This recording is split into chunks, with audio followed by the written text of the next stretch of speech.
যেই সময় বাংলাদেশ একটা নির্বাচনের দিকে ধাবিত হচ্ছে, জাতীয় নির্বাচনের তফসিল ঘোষণা হয়েছে এবং এরই মধ্যে একটি ঘটনা গোটা দেশের মানুষকে শঙ্কিত করেছে যে আমাদের সহযোদ্ধা, আমাদের সংগ্রামী তরুণ, আমাদের জুলাই যোদ্ধা হাদিকে প্রকাশ্য দিবালোকে গুলি করা।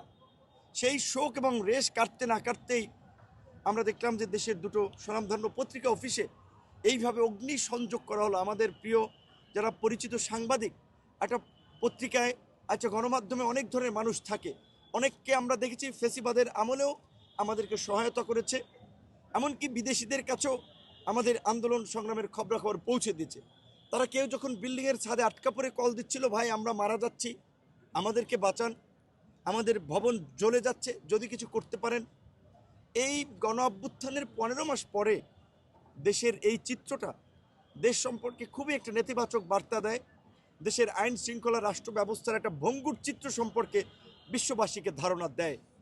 এভাবে যদি চলতে থাকে তাহলে বাংলাদেশকে আমরা এগিয়ে নিতে পারবো না।